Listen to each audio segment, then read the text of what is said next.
What up, everybody? Happy Sunday. Today's the 26th of February. Welcome yet again to our weekly watch list. Let's get right into it. All right, so I don't have a lot today. I want to go through some of them very quickly. Some of them are clear downside to me. Some of them have some upside, and some of them can go in either direction. Some of my setups this week. So let's just go ahead and get right into it. I'm gonna do this kind of a different way. The last time, the last bunch of times, we the hell's going on? The last bunch of times you usually see my chart with, in this format where you'll see the weekly, the monthly, the weekly, the daily, and the 1 hour. But I want to make sure that nobody misses kind of any focus, right? So I'm just gonna change the time frame as we kind of progress through the analysis. So the first one that I have, let's just look at SPX real quick, and then we'll talk about earnings for the week, right? So the first one obviously is always SPX. And the reason why I want to make sure that this is first in our mind, and that we all are constantly paying attention to SPX is because if you are bullish or if you are bearish, it doesn't matter. Like if you have a stock that you're watching and you want to buy calls at this level, and let's say it crosses your level and it looks good for the upside and everything's working out nicely for calls for the play that you've set up and they've looked at pretty much for all week or 3 days before, or you've been watching for a month or whatever the case is, right?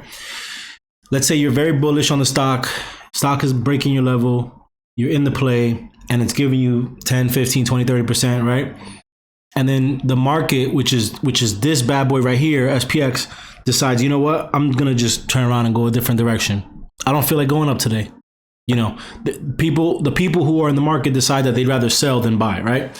And then it pulls back and it takes away your profits go from 40% to 30 to 20 to 15 to 5 to 0 to negative very quickly. So I always want to start with this. We should always keep SPX on our chart somewhere, even if it's just like the price level, or even if it's just a tiny chart in the corner, or even if maybe you just keep it on your phone or something like that, right? Because this is how you remain in tune with the market. So looking at the monthly, this is the month of February. We have just 2 more days. We have Monday and Tuesday before this candle closes. And by the looks of it, it looks like it's going to close right within the range of the middle of this previous candle of January. So if we do close anywhere between where we are now and the low of the month, I would expect for it to continue going down to test some of this range. As you can see, we've been in this kind of tight range for a long time now, right? We kind of dropped out of this box back in September and then recovered it back in October. But ever since pretty much May, we've been in this just kind of tight range. We did try to break out a little bit this month, but failed and are now back right in the middle of the range pretty much. So just know where you are, know which direction you're going in, right? And like some of these setups, I think like CVS was like a bullish setup last week. Walmart was a bullish setup last week. And the market said no. And then the market just pulled us all the way back. This is a weekly chart. So the market just pulled us all the way back. So any bullish setups pretty much failed, right? Even if they were beautiful. So again, we have the weekly chart here. I'm targeting for it to break below this support level, this is support from the last week of January. It held it again this past week. And if it breaks through, then I'm targeting the low of the previous week, which is 38.85. And then underneath that, we can get to where this kind of resistance level is right here at 38.58.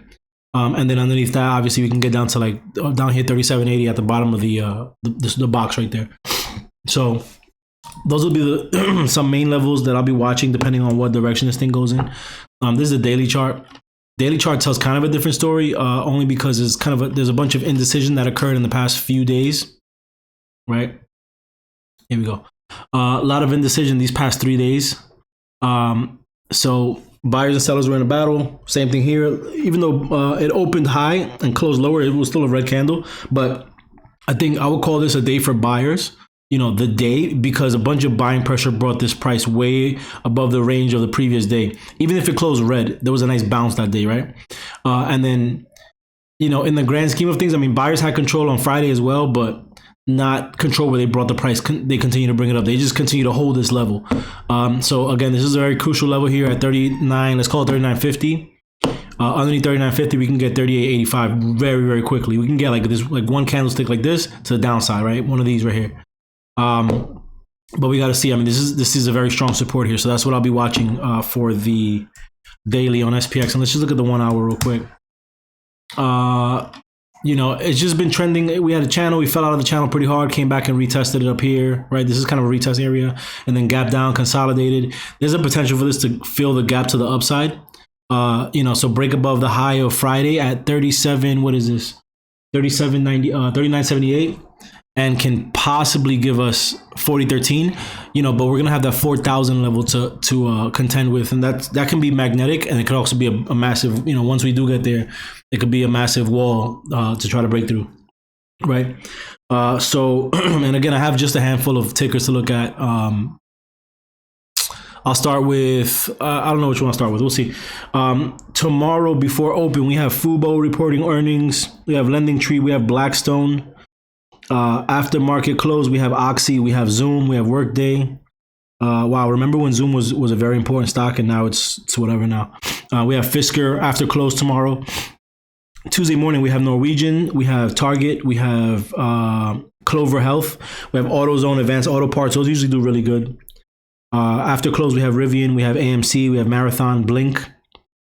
Before open on Wednesday, we have Neo, we have Wendy's, we have Lowe's, Dollar Tree, we have Kohl's.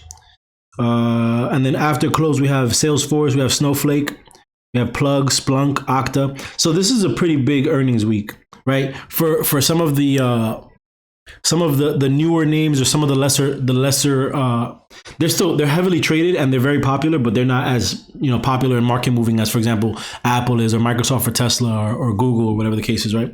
But like a lot of these are down names. Like, for example, we have Macy's, we have Best Buy, we have Kroger, right? We have Costco Thursday after close. We have Marvell.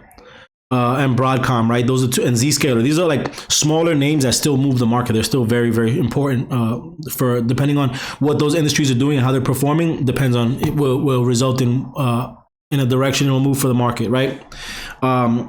So I think potentially based on some of these earnings, we might have some chop, because some of these are really, really important. I would say like Rivian and Blink are very important. Oxy and Marathon are definitely important.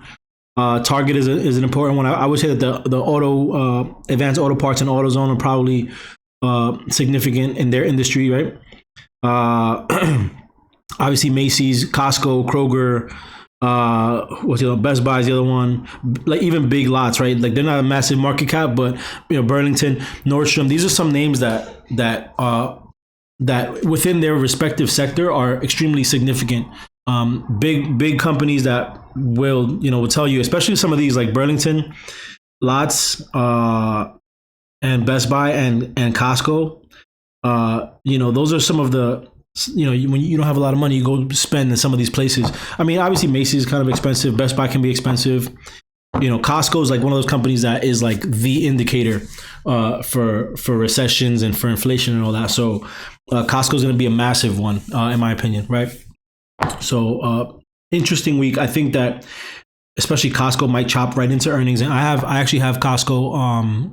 I was looking at Costco earlier. It's not on my list now, but I was looking at it earlier. Maybe we'll take a look at it before the night is over. So big earnings week. I would expect some indecision, some funny kind of movement throughout throughout earnings for the week, throughout the charts for the week. So let's get right into it. I'm going to go on, as of now, I'm favoring the downside, only because I kind of want to retest this level here. We came down, after we consolidated over here from the middle to the end of December and the beginning of January, we broke out, and then we tested the previous resistance here as support, and then we bounced, came back and tested it as support again. We broke out from this resistance here at 40.89.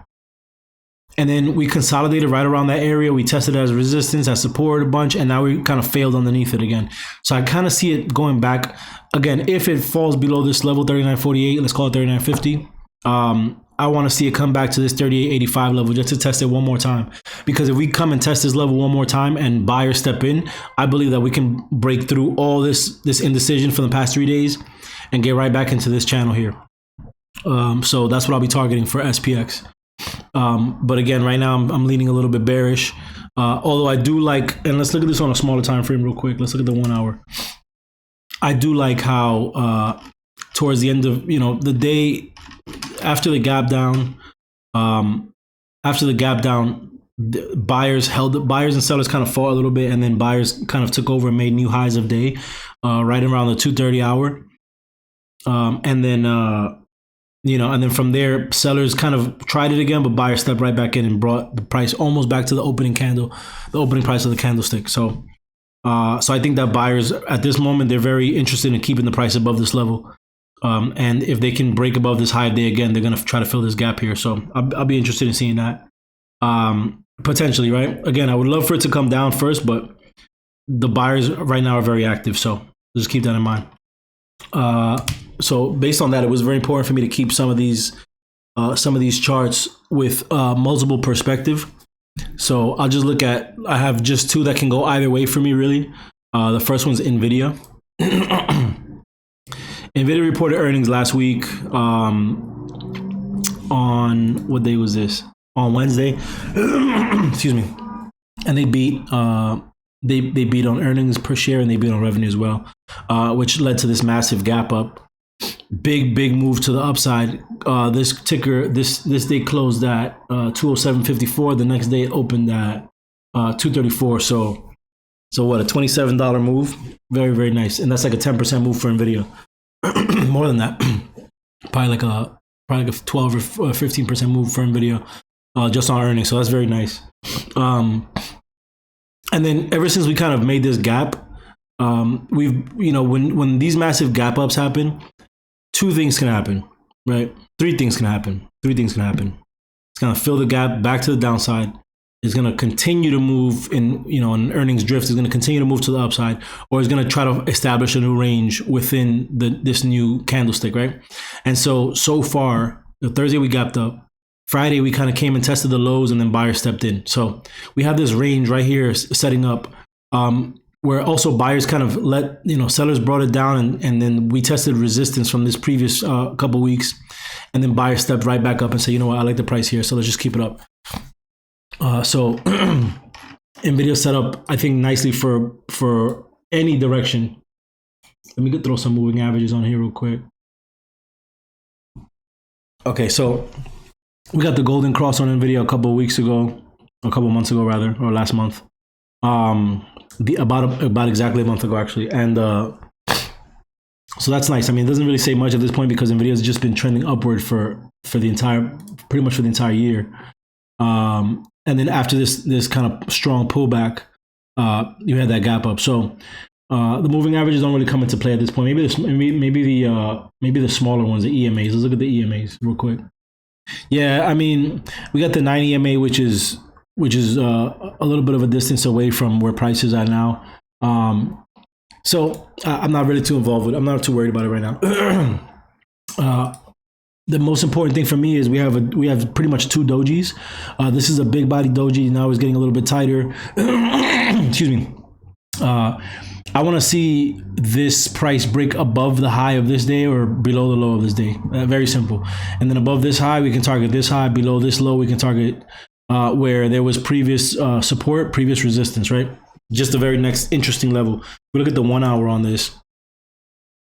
NVIDIA, I mean, it looks like it's kind of just flagging, right? But if it were to fall down, I think that this would be this area here would be an interesting level because it served as resistance and support. If you follow my crosshair and you look all the way to the left, it's just a key area, right? We have support. We have resistance over here back on the 14th of February. We have resistance over here back on the 8th of February, right? And then a little bit of not much support, but just a little test right here on the 9th. And so I think that it would be interesting if it came down and try to retest that area once more before continuing the move to the upside, especially after this big after hours gap. Now, another thing that can happen is it can break above the high of Friday's price action and go and try to retest some of this area here. Now, if you look at this, all this price right here, the last time it was here, it kind of chopped around and sellers were active in this area. So I bet, it didn't cause a massive move down, but it caused enough of a move down where we're out of this range, right? So I think that if we can go back to test that level, buyers really need to step in and break it above that 240. I think 240 is going to be a strong conviction level. But to me, it just looks like there might be some sell orders just chilling in this area right here. So I'll be interested to see what it does. If it breaks to the upside, I wouldn't take a play immediately, but I would expect it to get to this target first at 238.99. And then if buyers step in and start bringing it up above, like into 240, I think it can go for easily like a 5-point move, like basically another move like this, another big candlestick like this, maybe to the upside once it breaks through that 240 level. So play the high and the low of the day. That's it. I mean, keep it simple. Play the high and the low of the day. Above the high, take calls. If you're risky, I would take calls immediately. If you want to wait and chill a little bit, I would let it break above the previous day's high. Puts is probably a better play, a smoother play here, just because you break down here quickly, you can get to that next level at 225. Underneath that, we can probably get to 220-ish, right? I might play the 220 calls and sell right into this level here. Play the 220 calls and sell right into kind of like this level here, right? So not much. Underneath that, that's where it can really get interesting, because then it's going to try to fill this gap back down. So I can see this going in both directions. But right now, based on where it's at, I think it has more to go to the upside. Even if that ends up being like big candle, small candle, breakout above, maybe it does like some kind of bullish engulfing here, stops right around here, the next day rejects hard. It might just do something like that. I don't know how many sellers are up here, right? So if you watch order flow, or if you watch or maybe it depends really on what Marvell's earnings is going to be like. There's a lot of different factors, but I think that technically speaking, there might be a little bit more sellers here that we have to wait for to clear out. So that's NVIDIA. Let's look at it on the weekly real quick. Yeah, I mean, just a strong week, right? Strong week. So we're looking for a continuation. And again, that daily, we got to hold this gap. If we can hold this gap, even if we come down and test this level here at 225, I think that we have and hold it. I think we have a nice move to the upside. I don't see this gap down filling up just yet, right? But who knows? Let's bounce around a little bit. Let's go to Moderna. Let me just move this up. All right, let's go to Moderna. I was bullish on Moderna based on what I saw last week, but I obviously do not like it. I got that wrong. And let's look at the weekly real quick. Yeah, I was bullish on it, but I got it wrong. And if you played puts, then you absolutely demolished. So again, if this is your first time maybe watching this video, or maybe joining us on the live call, I'm going to continue to mention this until one of these setups is no longer intact. Moderna has a channel here, a price channel between the blue lines. It's been trading at for about a year now, almost, right? Let's see, what's this? Yeah, February 20. This is about a year within this price channel, even longer actually, because it stretches to like back here. Excuse me. So and this is a weekly chart, so many weeks of it trading within this price channel. We also have this broadening formation where the highs are getting a little bit higher, and the lows have gotten just a little bit lower, right? Just a bunch of price discovery to see where. Who's going to take control and where it's going to go. When you see like these megaphone patterns, these broadening formations, that basically tells you that buyers and sellers are kind of just sharing this, right? They're both taking ownership of it. They're both sharing it, letting it go in both directions until one side basically defeats the other. One side has more conviction and takes over. So, I mean, right now on both setups, it looks like we're just headed towards the bottom of the setup, either back to this support level where this channel is at 116.76, or even if it breaks out down a little bit further, maybe we can get to like 107. Let's look at the daily real quick. And nice big gaps on the daily chart. Big gaps on the daily chart. Moderna is one of those tickers that as you can see, it just makes big moves. Look at this huge candle here on August 3rd, right? Look at this massive red candle here on the 27th of December. So it's about the same move, just spread out over 3 days. But if you swung puts for any of these overnight, any of these nights, you would have made a lot of money, right? So nice move. I see a little bit of support sitting here at this 135.12 level. And again, you can just look over here to the right and you see a bunch of price just sitting at this level. So I would think, and then you see a little bit of buying pressure there on that daily. So I would think that this area is going to be kind of hard to break through. But I think that the most the 135 level would be like a clear, nice indication that we're going to continue strongly to the downside. I'm looking at this area here where we had 1, 2, actually we can even start from here. 1, 2, 3, 4, 5, 6, 7, 8, 9 back-to-back higher lows. Each low was higher than the previous day, right? All the way to here. And so what that tells me is, like, if you bought it here, if you bought it at the bottom of this candle at the close of the day, or anywhere pretty much within this candle, and the next day your low was here, and then the following day your low was here, you brought your stop loss from your stop from down here, you brought it up here, and then the next day you brought it up here, and the next day you brought it up here, and you brought it up and up and up and up and up, all the way till here. And then some people got shaken out, and somebody bought here, and they did the same thing, ran the same playback. And the people who bought on this day and this day and this day and this day at the lows are still in their play. So it's not beautiful, but it's not like the ideal setup, but there's a potential pivot machine gun that would occur if we can take out not only this low, but if we can really take out, I think there's some massive move to occur if we take out that low right there, that 133 level. So and I think that's, to be honest with you, like, look at how high we were. We hit a double top, came down, made a shoulder, right head and shoulders or whatever going on right here, and then we fell hard. We're almost at the kind of the end of the move. But if there's any more that would occur, like big move, I think it would occur underneath this 133 level. So I would just watch it closely. If nothing shakes out, or if it starts basing, then you can expect for some of these volume gaps to get filled between the top of this body and the bottom of that body. And then same thing here, top of this body, bottom of this body. There's a little bit of volume gap there. So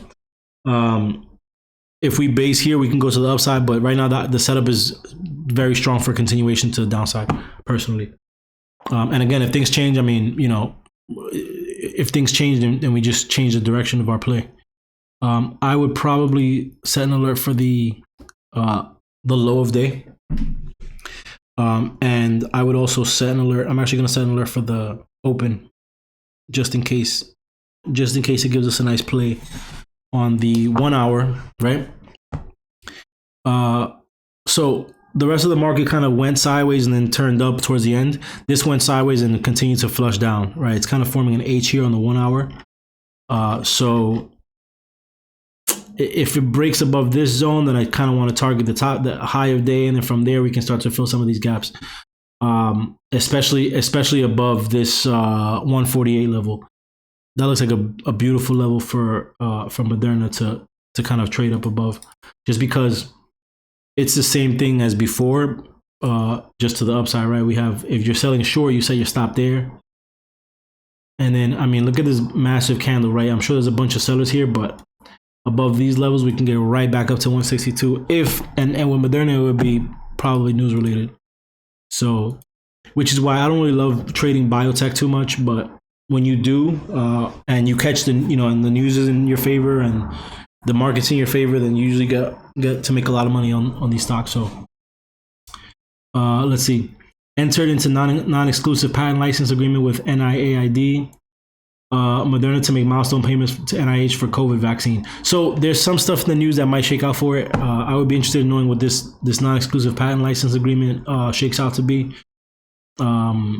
So there's something there, but we'll have to wait and see what happens. Let me go to, just to keep it fresh. Let's change to an upside play. So I have JP Morgan. Let's look at it on the monthly real quick. So on the monthly so far, the month of February, we have a green candle. We are kind of slowing down the momentum. right, to the upside. This is my same alert from last week. And I don't think has it crossed. Let's see.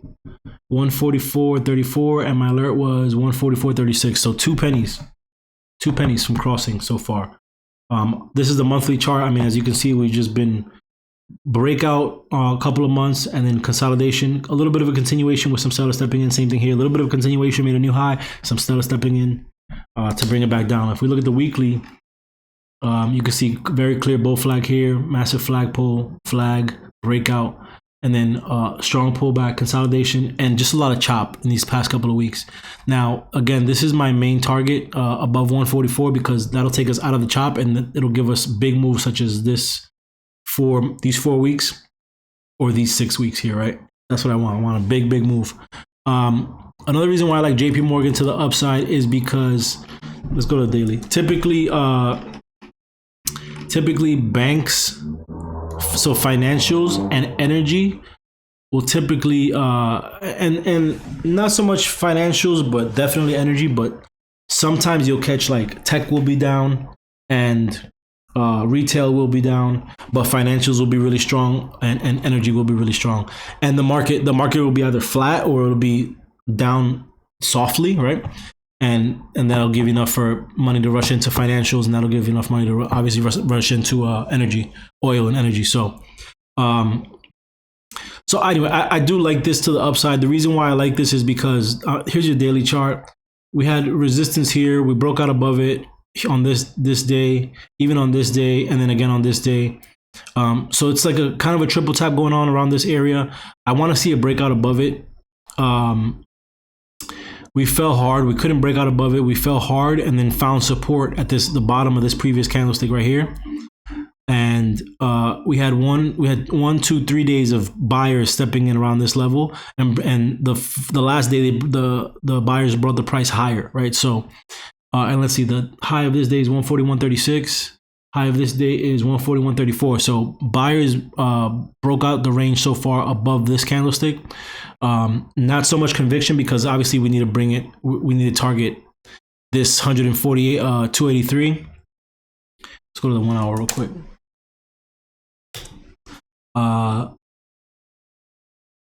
But so far so good. I mean, I like the conviction for buyers here. Right, we had this kind of pivot here, changing direction, and it's just been bouncing around on this channel. We gave it a triple tap to the bottom. It didn't break down, and then a bunch of buyers stepped in. Right, so realistically, the play would be like I would take safety play above 141.35. You could trade that up to 142.83. Take the 142 calls, 143 calls. If you want to buy some more time, you should take the 144 calls. By more time, I mean, you know, the following week. But I do like this to the upside. We have broken this downtrend, right? You see the top of that wick and then where this kind of pivot is. And then we have broken it, although it's not a clean break because it can easily just fall back down. So again, I want to see it above this 141.35. I'm going to set my alert to that, just to watch it, right? I mean, there's a nice clean move with a little bit of a gap here, up to 142.50, and then from there 142.83 above this high. It might be tough. It depends. It depends on what the conviction is. It depends on what's going on in the market for JP Morgan, but we can get up to that 144.34, and then obviously above that, it's skies. Let me just see something. JP Morgan files for mixed shelf of up to $100 billion. SEC filing. Interesting. Interesting. All right. So, and that was 2 days ago. Okay, so 2 days ago being Friday. So, a mixed shelf is interesting. I mean, I guess they just have to file it, and this might be related to them closing some of their Asian segment. But we'll see. I don't really care, to be honest with you. Is the price going up? We'll buy calls. If the price is going down, we'll buy puts, or we'll kind of hold off until we find that it breaks this level here. you try to spend too much time, and to each his own. But you try to personally, I find that if I tried to spend too much time, and me, right? If I try to spend too much time trying to dissect the news, by the time I've understood what the news is doing or what the news means, the stock has already made its move, and it no longer matters. So that's a personal thing. If you guys, anyone who's been around for over a year, knows how heavy I was into news, and still, obviously the news still moves the stock and moves the market, but you have to be fast. You have to be quick when you analyze it. How quickly can you determine whether there's going to be good news or bad news? Form your thesis there, and move on, right? And if the play's not there, there's no setup, then just take it off your screen. So I like JP Morgan to the upside. Daily chart and weekly chart tell me that there's more upside, especially out of this bounce right here. But we will see what happens. The next one that I have is Starbucks. Starbucks looks like it's ready to fall some more. Let's go to the monthly real quick. If we have so we had this nice strong, so some consolidation here, big breakout, new range, consolidation, big breakout, and then a little bit of a pullback, a continuation, so kind of a 3-bar play for these 3 months, November, December, January, and then a big wall of price brought this way back down, almost undid the entire candle of January. So I think that, if there was some conviction in buyers, we would have found support maybe at this previous level of support, right? But instead, we're way down here. We're way down here. Maybe we're testing this resistance as support, but for right now, if we look at the weekly especially, I was going to say maybe we're testing this level here, but we're just so below it right now. It just seems so easy for me to come back and just test this level here at 98.27. So that's what I'm looking for. I'm just looking for a test of 98.27. Nice consolidation with a little bit of let me draw it out, a little broadening formation going on here.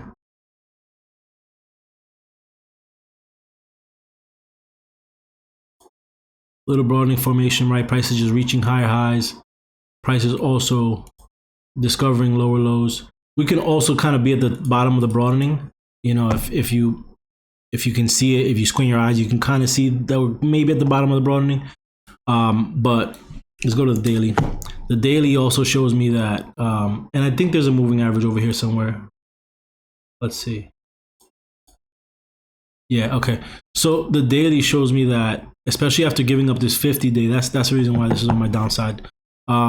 Giving up this 50-day, and then we did catch support at this previous level of resistance. If you look over to the left, there's kind of there's a candlestick right here. We did fill this gap finally. There's a little bit more of a volume gap to the downside down here, so that's why I'm targeting downside. Like, I just want to see it come back to this level of consolidation. Starbucks likes to trade in ranges, tight ranges, for a very long time, and then it makes the big moves out of it. So I like to catch, obviously we watch for the ranges, and then when it breaks out, that's when we jump in and kind of catch the move. Right now, I think that there's more downside, just come back down. This broadening, I just saw it for the first time, like 2 minutes ago with you all here together.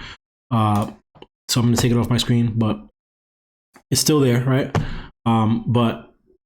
So I see more downside. I want to see it come and test this, break 100, dip its toe into 98 level, and then buyers step in, right? I want to see it remain above this $100 level, and potentially retest the 50s. So I don't know if it's going to retest the 50 before it goes down, or it's going to go down and then bounce and retest the 50. I don't know if it's going to do this and then retest the 50, or if it's going to, buyers are going to continue to step in, test the 50, and then work its way down. I don't know. I don't care. As long as it stays above, ultimately, as long as it ultimately does one of these, right? Even if it comes down here, I want it ultimately to just work its way back up above that $100 level. That's it.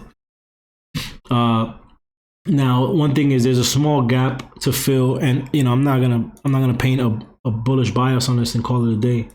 There's a gap to fill over here, right?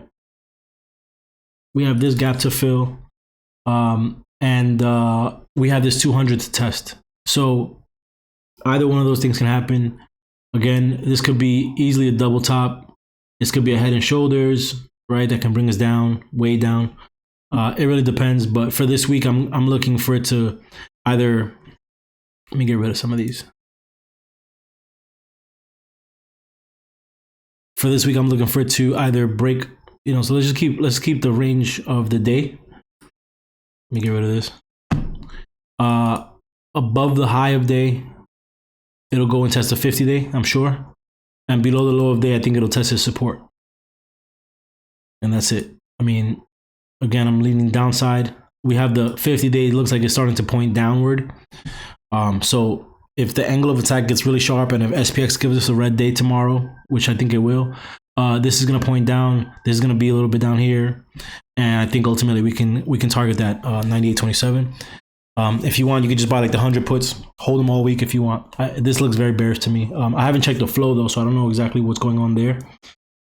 They did lose on earnings, which caused this gap down. And then it kind of flagged, here's your flag pull, here's your flag, and then it broke down. So there's that. And then I think, let's see, Starbucks eludes U.S. agencies bid to shield pro-union workers from firings. So good for the shareholders, right? Bad for the employees, good for the shareholders. And then Starbucks bets you'll drink your coffee with olive oil. So they deserve to go down for that because that sounds terrible. And if anybody here has had coffee with olive oil and has found it to be something that tastes good or has some positive health effects, go ahead and let me know in the chat. But that sounds like it's the worst thing ever. So they deserve to go down in price for that. Let's see. Let's look at the 1 hour. Okay. Yeah, and then on the 1 hour, I mean, we're underneath the 50. Maybe we can come back to it and right, like I said, maybe we could just bounce, hit that 50-day, break above this resistance right here at 103, hit that 50-day, a bunch of bullish people, right, a bunch of bulls will jump in, and then just crash and take everybody's money, right, the way that the market likes to do. So that's what I'll be watching for Starbucks. I like Starbucks to the downside for this week, but we'll see. We will see. Let's see. Let's go with Tesla. So here's your Tesla monthly. Tesla's been in this broadening formation down for pretty much all of last year and still within this year, still in that broadening down. Crazy monthly doji here. Undid all of this price all the way back to August of 2020, right when it went insane. For the second time, right? Because the first time it was down here. So undid all that price, and now is in the middle of the broadening formation. This is a weekly 50-day. Sorry, this is a 50 month. This is a 50-month moving average. I don't know what the math is on that, but I don't even know if it's important. Probably not. But let's look at the weekly. So on the weekly and then so the SMAs, especially the 15 to 200, start coming into effect on the weekly, which I find very interesting, right? Because usually stocks aren't close to their weekly moving averages; they're usually very separated from them. But this one is right between two of the major ones. So looking at this weekly, obviously we're trending downward. We had a big, massive puke the last from the beginning of December till the middle of January. And then we kind of recapitulated most of that move. We're almost kind of flagging, but this could also just be like a high or low, right? Oh, sorry, a lower high. This could easily just be a lower high. So far, we have formed an inside week on Tesla, which is another reason why I'm targeting this ticker. I like to clearly define my ranges. I'm going to go ahead and put this line on the high and the low of the week. You could even do the bodies if the high and the low, open and the close if you want. And then my targets to the upside and downside are going to be the previous week's high and low. Very simple. Now, the reason why I like Tesla a lot is because we have this kind of flag that's forming here. It's also kind of a channel. We had a nice move up. Seller stepped in, brought it down. Buyer stepped in, brought it back up. We gapped down, and then buyers like this area, right? So this is just a very nice area for buyers to hold the stock. Now, if we break above this flag, we have this pivot here. We have the top of the previous week, and then we have the top of the previous week. Sorry, this is the body. This is the previous week, and then from there we have the 200. I like it to the upside. Let me see if I can throw some other indicators. Yeah, I mean, I like it to the upside. These indicators tell me there's more downside, right? The MACD looks like it has a little bit more downside to go. Otherwise, it might just turn flat. The TTM looks like it's obviously losing steam. It's pointing. It looks like it's going back to zero line, and the RSI is sitting at about 56.39. Let me see if I can get an actual reading on that real quick. RSI is at, where is it? 57.43. 57.43. So we still have some more upside on that if we decided we wanted to take it. Wednesday is their big day, though, the Tesla day. Wednesday. What do they have going on Wednesday? It's Tesla day. Oh, it's their investor day. Yes. Oh, okay. Man, listen, Elon has been on he's had some weird energy this past couple of weeks. I think is this the first Tesla day since they've acquired Twitter? I think so. I don't know. I think so. Yeah. You know what? I think it's once annually. So if my mind serves me correctly, then that means that this would be the first Tesla day since the Twitter acquisition for Elon. So I'm sure that I don't know, man. People, especially like Tesla, Elon's people are like so culty that I think that, and myself included, right? In terms of the stock, I think that some people kind of seep some of that Twitter stuff into it. Maybe we'll see.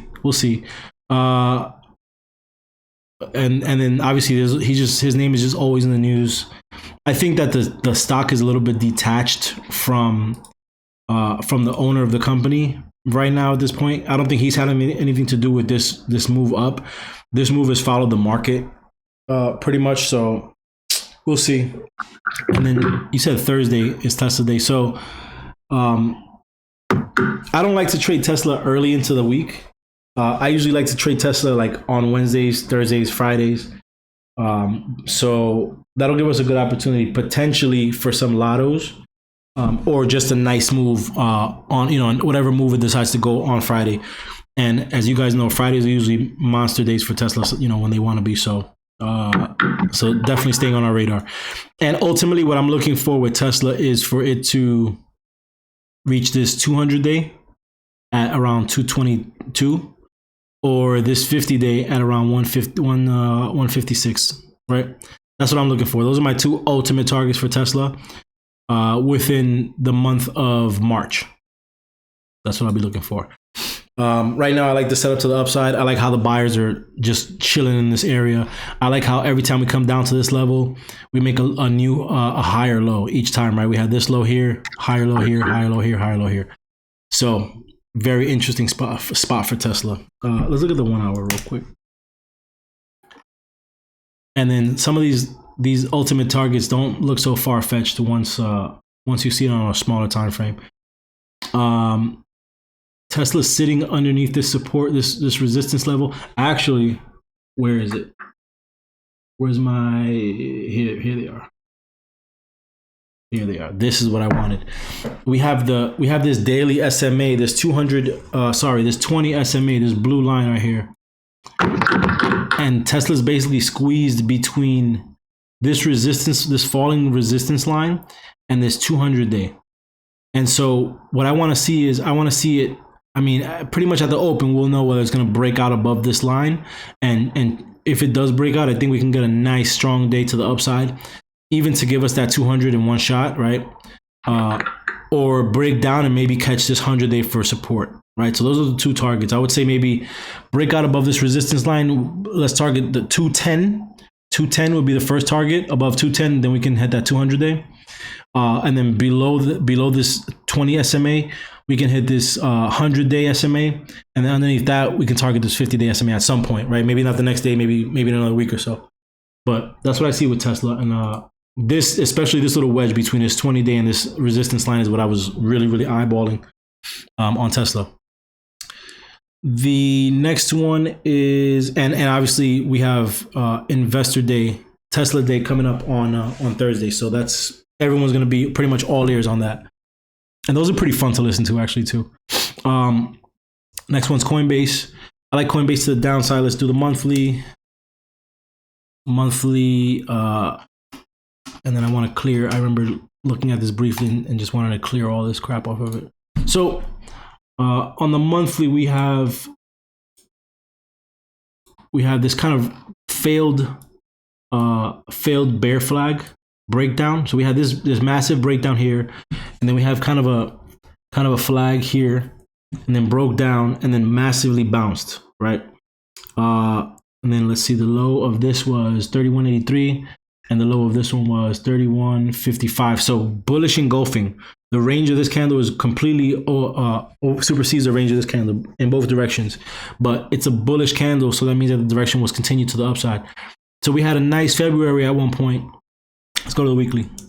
We had a nice February at one point where we kind of made all new highs for the year, and then broke out above all this previous resistance here, but then sellers brought it right back down, right? Now we had earnings on the last week, was it? I think it was last week or 2 weeks ago. Yeah, last week. We had earnings last week. This is a daily chart. So earnings last week, and it looks like they beat on both ends. And just quickly, I want to see something. We look at Bitcoin. I mean, Bitcoin's making some decent moves. Especially out of this consolidation, some new ranges, right?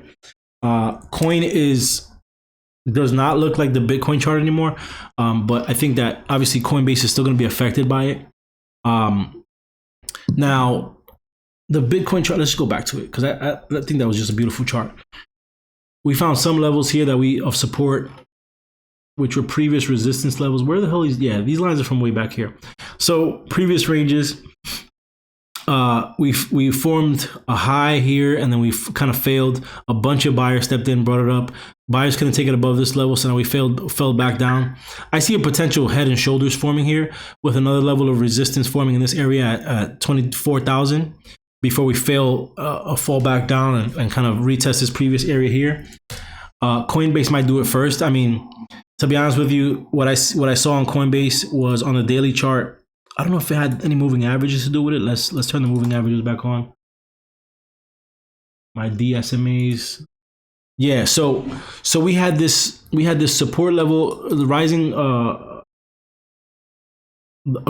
level of support, right? And then we had the 200-day. We couldn't hold above the 200-day, even though we got strongly above it.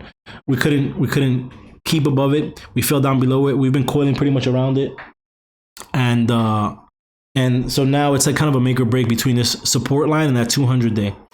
And that's it. That's pretty much the setup. I mean, there's nothing else to it. I think that if we break to the downside, and if it goes up, I don't have a play for it. You know, I have a downside play. I don't have an upside play.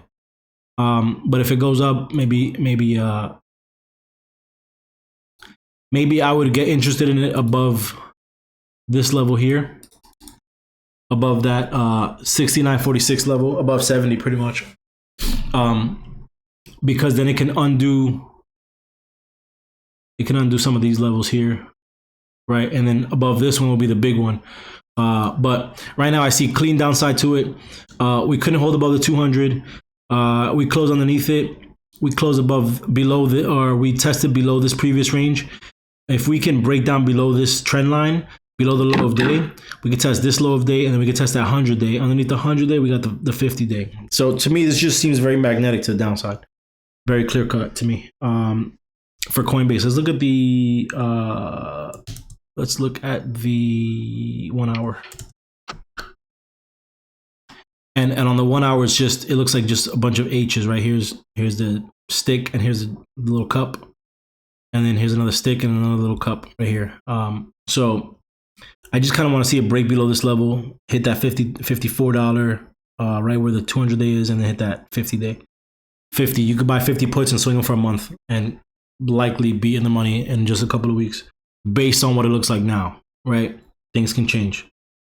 What's the news say for coin? Top cryptocurrency slump after key inflation data. Coinbase is enabling USDC trading for institutional clients in over 70 additional countries. So that's big.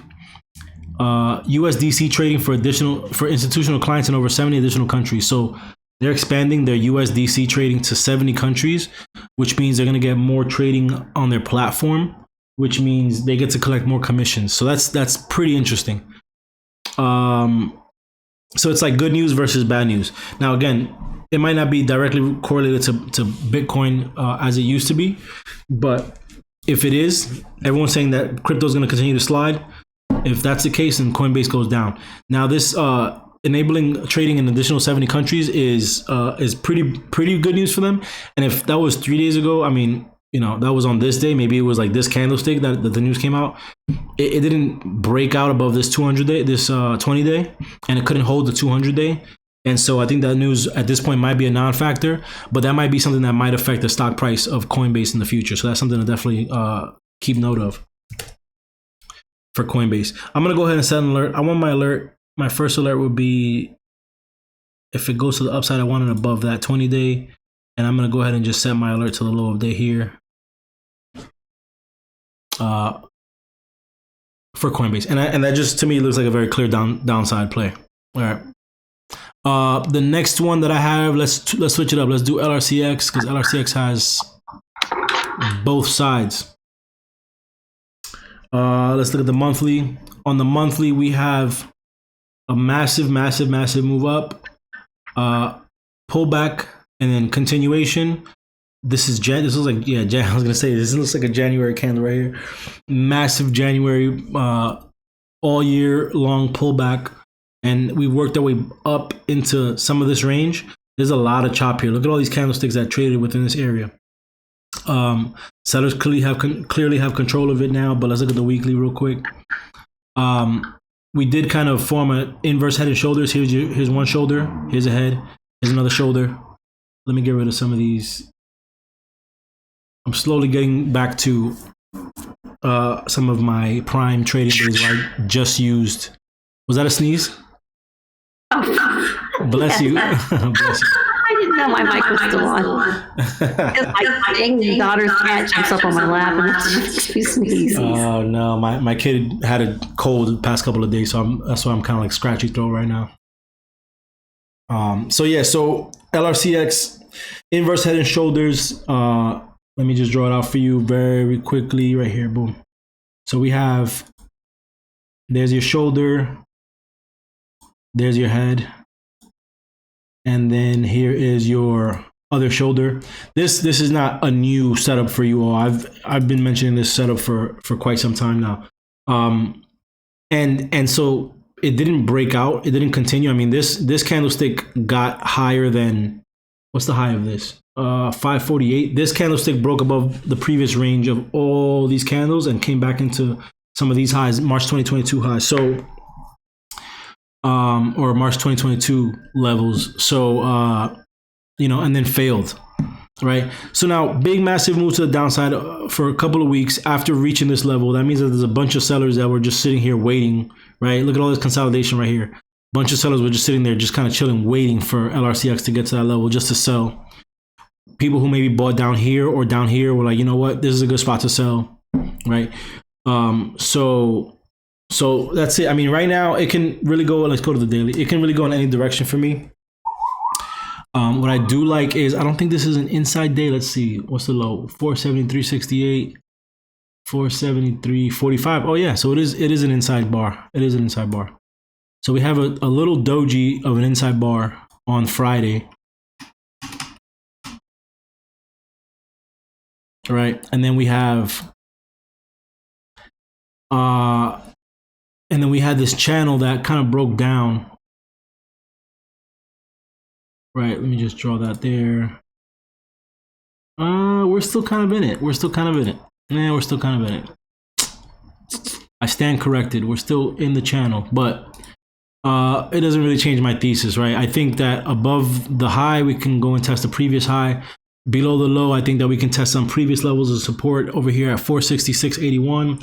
Underneath that, big, might take 2-3 days to get to this level. Underneath this level, we can get to this next level very quickly. at 458. We can get there in just a candlestick, just one day. Maybe even just like 1 30-minute candlestick, right? Let's look at the 1 hour.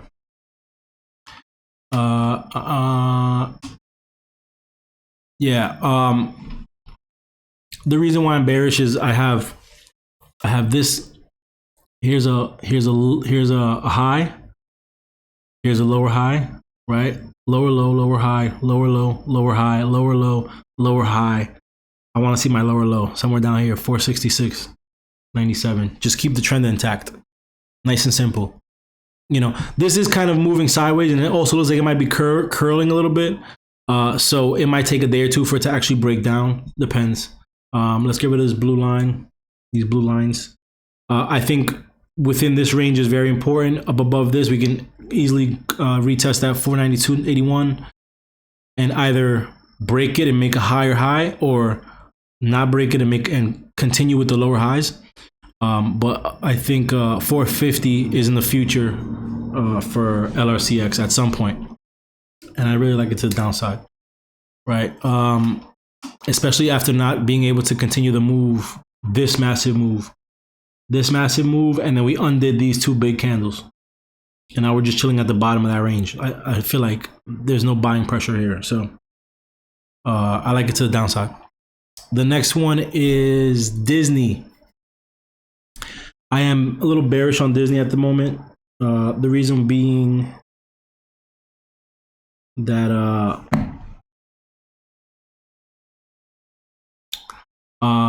it's all technical. It's all technical. You know, there's nothing else to it. We have a nice tight range here. Break above that, we can kind of test some of this previous previous support here at 101.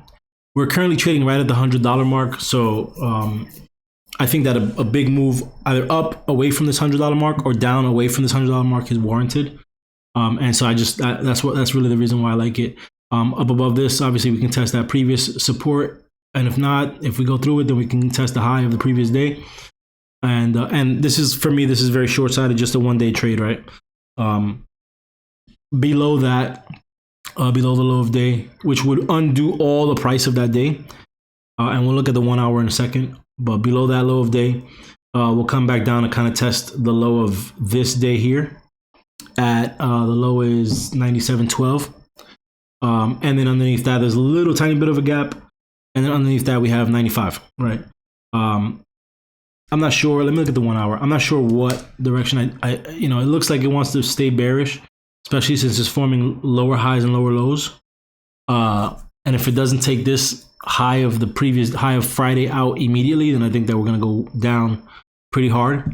Maybe to do like one of these days, like a nice, strong, hard, open to the downside. I don't know if we're going to have a crazy day like this, like the 9th of February, where it just went down pretty much all day. But we might, I mean, look at how tight this range is here. Look at how tight this range is, this range is here. Even here, like, it's pretty tight. It's not like a big, Disney didn't get loose, right? So we'll see. We'll see. I like it to the downside right now. Let's throw some moving averages in here, because I think I saw something with the moving averages. Yes. So we have the 50-day. So if it gives up the we had the 50-day, we bounced off of it once. We came back down, we bounced off of it again. But it wasn't a strong bounce, no conviction in this bounce. So if we break through this 50-day, we're going to cut. I wouldn't even, like, this 100-day probably doesn't even exist to me, right? Because we're at that $100 level. So I think that underneath that 50-day is going to be hard to the downside. So maybe we get a move like this. Who knows? Who knows? But anyway, I like it to the downside because it didn't give me a strong convicted bounce off that 50-day. Right. So then the last one that I have is Exxon. Now Exxon is, again, I'm looking for something that will give us green even when the market's pulling back. And I mean, you can just trade puts on pretty much anything, but if you like to play call, I remember my first few months, I just couldn't wrap my mind around puts. I just saw calls, right? I didn't even look at that side of the options chain. So we were always looking for hedges. So like UVXY, the VIX, one of the bonds, I forget if it was TLT or TBT, one of those would trade contrary to the market. And you could easily just play puts, right? But But if you're not convinced and you'd rather just buy calls, I think that XOM is set up nicely for some more upside. Let's look at the monthly real quick. It's been moving, as the market went down from January 2021 or from January 2022, which is over here. This thing has just gone insane, and it hit some highs over here, found a bunch of resistance in June, came back down, and then made a strong October. I remember I had like 100 calls or 99 calls or something like that, and they went absolutely nuts. And I bought them. Those were they were for XLE, not for XOM, but for XLE, and they just went nuts. What I love about this chart now is we're sitting at near all-time highs. Price broke out above all-time high on this candlestick, the October monthly candlestick, and then retested here's where the previous resistance was, and just found a bunch of support in that area, right? So, and the only reason it's pulled back so much is because I think money's been flowing into other things such as tech, such as some of the smaller cap names. So here's a weekly. I like the weekly. I like the fact that it's just hanging onto support by dear life, right? All these buyers have stepped into this area, and this is like the last chance that sellers have had to bring this down, and buyers are still kind of holding it intact. So I think that's very interesting for XOM. If you look at the daily,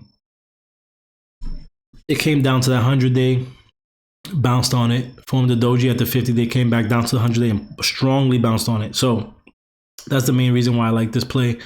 Let me get rid of some of these levels. That's a good level to keep on the chart. But we already passed it. So above this 50-day, so above Hive Day, first target would be the 50-day. Above the 50-day, we have the high of this day and then the high of this day. So nice and simple, clean cut. Let me hide this. Clean cut play, nothing crazy. Get rid of that. Below the let's just call it the below the low of day, which again you have to undo all this price action to get to the low of day. We can try to test that level, and then we can potentially come to this area here where there's a bunch of support and resistance, and again here. Now I don't see these levels being tested. Maybe we can try to test this level of Wednesday, but again you have to undo all this price action. Let's look at the 1 hour. You got to undo all the price action of this day in order to come back to this level. Now it's not impossible. Let me just, and I'm sure like if I were to throw an anchor VWAP on this, there would be a bunch of levels that correlate. But let's see. We kind of have this resistance line that I had drawn in the past, earlier, that I got rid of earlier. But we have that kind of neckline, and then we have this not really a head and shoulders, but kind of a double bottom forming on that 100-day. Above this level, this high of day, we can test a 50. We'll probably rip through that. If it's going to go bullish, it'll probably rip through that 50 at the open, and then probably pull back to it to give you like the real entry, right? And then above that 111, then 112. XOM is good for like a $5 move on any day, and especially if SPY is giving you a red day, XOM will give you a nice $5 green day easily, very easily. Especially after all these consolidated days, right? Small range days. Non-directional days. So and let's look at futures real quick. It's not what I wanted to look at. This is what I wanted to look at. This is a 1 hour. Right now we look like we're gonna break out above the previous the high. Where did we open? We open here. So we rejected this range, kind of formed an upside H. Consolidation inside bar right here, breakout to the upside, potential continuation to try to test this 50-day at 39.96. So it will probably reach like 39.95 by the time we get there. And not only is this a level of resistance based on the 50-day, but it's also a level of resistance. If you just look over to the left, there's a bunch of pivots that occurred and a bunch of buying pressure that occurred at this level, which might end up being sell pressure from this direction. So something interesting. And again, I don't like to look at futures too much, just because like by the time the market opens, it's gonna look totally different. But for now, I think that this 3996 is gonna be the target.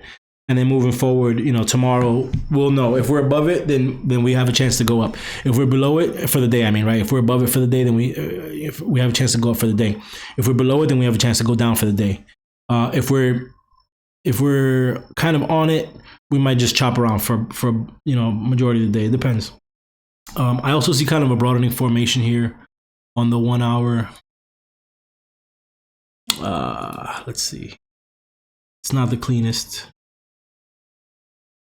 And it doesn't start in the same area, but and the violence that ES chooses is favoring the downside on this broadening. It kind of starts in the same spot. Yeah, it kind of starts in the same spot. So how cool is that? You could put it on the same candle. So price discovery, and look at that, it kind of went down slowly, strong bounce, pulled back hard, a bunch of buyers stepped into the 50-day, brought it back up, hit the same level of resistance, strong pullback, buyers came and held the 50-day again, consolidated, chopped, buyers took control, and then strong pullback underneath that 50-day again, buyers brought it right back up, and again strong pullback, but that was before we even touched that level of resistance. So it looks like sellers have control of it for now. Even though it's kind of working its way back up, if it doesn't overtake this 50 immediately, then I think strong pullback back down to this 100-day. And back down to, more importantly, the 200-day, which is right here, which we bounced off of the end of Friday. So that's what I have, guys. That's what I have for you tonight. If you want any setups, you know what? I'm depleted now, but I think just post it on the floor, post it in the Watchlist channel. And let's see. Post it in the Watchlist channel, and one of us will have a look at it. I'm gonna take my eyes off of a screen for now because I've been in front of screens all day. But I'll be up, so I'll get to it later on if you do have any requests. And please don't kill me. Just give me one or two. And please don't give me anything that has earnings this week, because it doesn't matter what the chart says is going to happen with earnings, because what happens with earnings is what matters more than anything else. So that's it for this week. Actually, let's look at Costco real quick, because they do have earnings, and I think that they're going to be one of the more important ones to watch for the week. Look at the monthly, same channel that it's been in, right? It's been in this channel for quite some time. Let's look at the weekly. If we look at the weekly, not only do we have that channel, but we have this wedge. You see this kind of wedge forming here. It's been respecting it on both from both ends. Let me just expand this. I don't think we're gonna make it to the end of this wedge. I don't think we'll make it over here. I think it'll choose before we get there. We'll run out of time before price decides to go which way it wants to go. This is the weekly. Let me just look at the momentum indicators. Yeah, there's consolidation everywhere. I mean, one's pointing up, one's pointing down, one's right in the middle. So very, very consolidated. I think that we have a nice move coming out of Costco. And I think that Costco's been coiling like this because of inflation, right? I think that's kind of what's going on. Now, we do have we're right back in the middle of the range. We have previous resistance here that can act as support. Potentially, we have some buying pressure here. So let's see what happens when it gets down to that level, if it gets down to that level. I set my alert for the previous candlestick's high. We didn't take it out yet. Let's look at the daily real quick. And again, Costco has earnings on Thursday. Let's see. That Thursday or Friday? Yeah, Thursday after hours. So Thursday after hours, Costco has earnings. That's the same day as Tesla Day. So Thursday is going to be a big day in the market in terms of not only results from Costco and this sector. And again, Costco, they make a joke that like Costco's hot dog is never going to change prices or whatever the case is. but that's real. That's like for real. Like, you know, people who buy at Costco aren't going to stop buying at Costco. The prices are very good, you know, and especially people with large families. So Costco is a true indicator of kind of what the consumer's appetite is, you know, when it comes to everyday goods, right? And then Tesla, obviously, a strong tech company, forward thinking, forward looking, lots of technology based in the product. So both of those, the result of Thursday night, whatever you hear and see on Thursday night, is going to be very important for the market, not only for Friday, but for probably the next quarter, right? At least. And then, you know, it really depends. I mean, we're in a weird period of recessionary deflate. I don't know. I don't even know what the hell it's called nowadays. You know, but things are still kind of out of whack. And as you can see, Costco looks like it's just waiting for a decision to be made at the end of this wedge. Maybe it gets to the end of the wedge and just continues to go. Maybe it just trades, you know, $1 up, $1 down, $1 up, $1 down for until Jay Powell says, all right, we're back on track, right? Who knows? But right now, and if you look at the daily, I want to show that last candle because that last candle is very important. It is a doji at the bottom of a little bit of a downtrend, where previous buyers were, where previous sellers were here, right? So if buyers decided to step in, then this would be a potential morning star. I'm going to watch this one in the morning. I think this is going to be very important for us to keep an eye on. I'm going to go ahead and just set my levels as 490, 484. So pretty much whatever the range of the day is. Add an alert to the upside. If I don't get the alert to the upside, I'll keep Costco on my chart anyway. But I think that we have something here potentially. I'll let you know more about it tomorrow. Thank you guys for being part of this as always. Again, you know, some of these setups are subject to change, but go ahead and just keep your eyes on them, whatever you like. And if you see anything that shakes out in any direction based on this watch list call, go ahead and, you know, you can at me while it's occurring throughout the trading week, and I can give you the, you know, whatever analysis I can at the time, to see kind of where things are going to go. This is another one that reports earnings this week. Macy's, again, I'm just going to stay away from it because I don't know what it's going to do. I do know that this is a level of support here, so if it does get to this level, it might bounce. Who knows? All right, guys. Thank you. Have a good rest of your Saturday. Get rested. Get your 9-10 hours of sleep. If you're like me, you'll probably get like 6 hours of sleep. And we'll see you in the morning. All right. Thank you. Take care, guys. You're welcome. No problem. Anytime. Take care, guys. Peace. Have a good night, man. You too. Thank you.